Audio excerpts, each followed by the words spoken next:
Hello friends, welcome back to Spees family logs. ನಾನು ದಸರಾ ಹಬ್ಬಕ್ಕೆ ಎಲ್ಲ ದೇವಸ್ಥಾನಕ್ಕೆ ಭೇಟಿ ನೀಡಿದ್ದೆ. ಸೊ ಚಿಕ್ಕ ಚಿಕ್ಕ ಗ್ಲಿಮ್ಸನ್ನು ತೊಗೊಂಡು ಹಾಕಿದ್ದೀನಿ ಯಾವ್ಯಾವ ದೇವಸ್ಥಾನಕ್ಕೆ ಹೋಗಿದ್ದೆ. ಮೊದಲಿಗೆ ನಾನು ಖಾನಾಪುರದಲ್ಲಿರುವಂಥ ಗುಂಜಿ ಅನ್ನೋ ಒಂದು ವಿಲೇಜ್ನಲ್ಲಿ ಮಾವುಲಿ ದೇವಿ ಟೆಂಪಲ್ ಇದೆ, ಅಲ್ಲಿಗೆ ವಿಸಿಟ್ ಮಾಡಿದ್ದೆ. ಸೊ ಆ ಟೆಂಪಲ್ ಬಂದು ತುಂಬ ಚೆನ್ನಾಗಿದೆ. ಅದರದ್ದು ಸ್ಟ್ರಕ್ಚರು, ಆ ದೇವ್ರ ಮಹಿಮೆನೂ ಕೂಡ ತುಂಬ ಇದೆ. ಅಲ್ಲಿ ಹೋಗಿದ ಕೂಡ ನಮಗೆ ಮನಸ್ಸೆಲ್ಲ ಒಂಥರ ಪೀಸ್ಫುಲ್ ಅನಿಸ್ತು. ದೇವರಿಗೆ ಸಮೀಪದಿಂದ ಹೋಗಿ ಈ ರೀತಿ ದರ್ಶನವನ್ನು ಪಡ್ಕೊಂಡು ದೇವರಿಗೆ ಉಡಿಯನ್ನು ತುಂಬಿ ಮನಸ್ಸಾರೆ ದೇವಿಯನ್ನು ಕಣ್ತುಂಬ ನೋಡಿಕೊಂಡು ಬಂದ್ವಿ ಫ್ರೆಂಡ್ಸ್.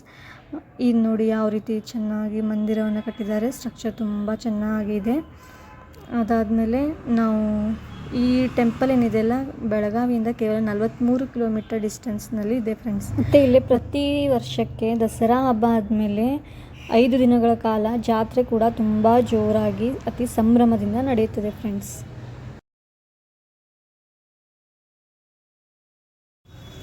ಈ ರೀತಿ ಇವಾಗ ದೇವರ ಮೂರ್ತಿಯನ್ನು ಕೂಡ ನೋಡಿ ಯಾವ ರೀತಿ ಇದೆ ಅಂತ, ಮಾವುಲಿ ದೇವಿಯ ಮೂರ್ತಿ ಹೇಗಿದೆ ನೋಡಿ ಫ್ರೆಂಡ್ಸ್.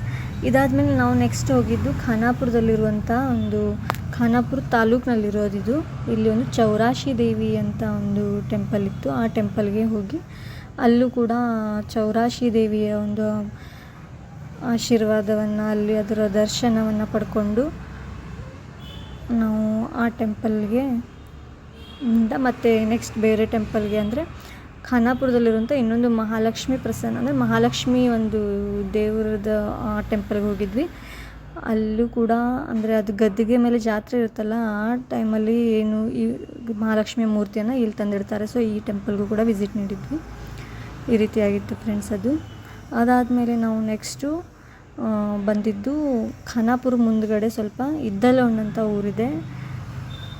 ಅಲ್ಲೂ ಕೂಡ ಒಂದು ಮಾವುಲಿ ದೇವಿಯ ಗುಡಿ ಇತ್ತು. ಸೊ ಅಲ್ಲೂ ಕೂಡ ನೋಡಿ ಮಾವುಲಿ ಮಂದಿರ ಅಲ್ಲಿ ಅಂತಾರಲ್ಲ, ಈ ರೀತಿಯಾಗಿತ್ತು. ಅದು ಕೂಡ ಮಾವುಲಿ ಇದ್ದಲೊಂಡ್ ಗರ್ಲ್ ಗುಂಜಿ ಅಂತಾರೆ ಇದಕ್ಕೆ, ಆ ಪ್ಲೇಸಿಗೆ ಬಂದಿದ್ದು. ಇಲ್ಲಿಂದ ಮಾವುಲಿ ನೋಡಿ ಇಲ್ಲಿ ಬಂದು ಕೂಡ ನಾವು ಇಲ್ಲೂ ದೀಪಕ್ಕೆ ಎಣ್ಣೆನ ಹಾಕ್ಕೊಂಡು ಇಲ್ಲಿರುವಂಥ ಮಾವುಲಿಯ ದರ್ಶನವನ್ನು ಪಡ್ಕೊಂಡ್ವಿ.